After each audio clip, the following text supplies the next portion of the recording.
ferveur spirituelle-là. Et c'est comme si c'était dans la même lignée, parce que c'est cette sensibilité qu'Abraham avait. De garder cette ferveur, ces feux. Je vais finir avec ces seuls points. La Bible déclare que quand on lui appela, ce jeune aveugle jeta son manteau. D'ailleurs, les aveugles ne jettent pas leur possession facilement parce qu'ils savent que c'est tout ce que j'ai. Les aveugles n'abandonnent pas leurs choses facilement. Plus son manteau. Parce qu'il avait un manteau, je me dis qu'il peut-être que ça devait être pendant un temps, il faisait froid. Et plus, en plus, s'il en avait sur lui. Mais quand Jésus l'appelle, cet homme jette son manteau. Le sens d'humiliation. Il jette. Yes. Il jette son manteau. Et il n'en avait pas deux. C'était un aveugle. C'était un homeless. C'était son seul manteau. Il était sûr et certain qu'en allant vers Jésus, something will change. Amen. Je ne sais pas, moi, il était peut-être artiste. Il faisait peut-être quelque chose dont il savait que si je peux voir, il était peut-être chauffeur d'une entreprise. C'est disant, moi, mon problème, si seulement je peux voir, fini. Problème résolu. Quand Jésus l'appelle, cet homme jette son manteau et court vers Jésus. Le manteau peut aussi dire quoi? Le péché. Le péché. Le manteau peut aussi dire quoi? L'orgueil. Le manteau peut encore dire quoi? Parce qu'il avait, c'est les seuls manteaux qu'il en avait. Et ces manteaux n'étaient pas neufs. C'était tout vieux. C'était les seuls manteaux qu'il avait. Sous la pluie, il avait les seuls manteaux. Pendant l'hiver, il avait les seuls manteaux. Sous la neige, les seuls manteaux. Et les hommes les sentent mauvais à cause de cela. Parce que l'habit sèche sur eux, ça se mouille, ça sent l'humidité. À cause, parce qu'ils traversent toutes les saisons avec les mêmes habits. Le manteau peut aussi dire la même manière, la vieille manière de faire les choses. Des fois, quand on s'approche de Jésus, on a besoin de dire, Lord, just surprendre. Quand on s'attend à Jésus, des fois, nous avons nos propres calculs, like, je sais que Dieu va faire ça, comme ça, comme ça, comme ça. Or que lui, il n'est même pas là. On s'attend à droite ici, or qu'il est déjà ici à gauche. Des fois, quand on s'approche vers Jésus, nos calculs de foi, on doit accepter que nos calculs échouent.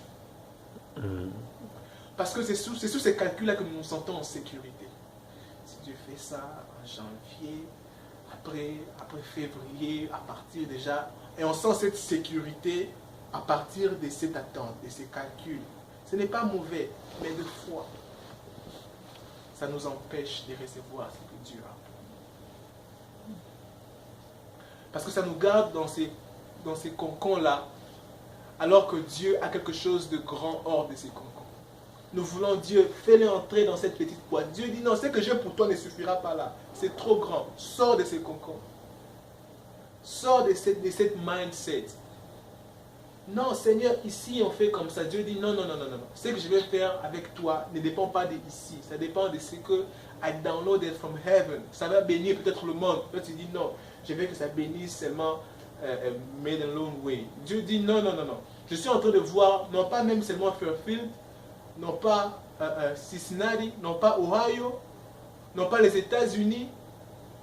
Je vois des continents et des continents. But you are like, no God, I just want it to be here. Je veux que ça soit ici dans ce petit concombre. Bartimée l'a compris, il a laissé son manteau aussi. Nous avons dit les manteaux, l'orgueil, les péchés. C'est qu'on peut avoir de précieux. C'est qu'on peut avoir de précieux. Yes. Je voudrais ajouter quelque Yes, chose. mon go ahead, avant de prier. Oh, là, moi, je vois cette foi-là que Bartimée avait. Yes. Que si c'est Jésus-là, je vais être guéri. Je vais voir, je vais recouvrir la vision que j'avais déjà ça avant. Yes. Donc cette foi-là, parce que quand Jésus lui a dit, lui a demandé, qu'est-ce que tu veux que je fasse pour toi?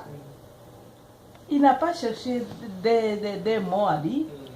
Il est allé tout droit de ce qu'il avait besoin.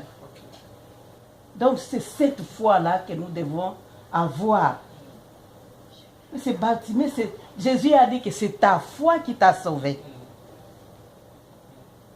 Donc quand nous demandons, nous devons avoir la foi.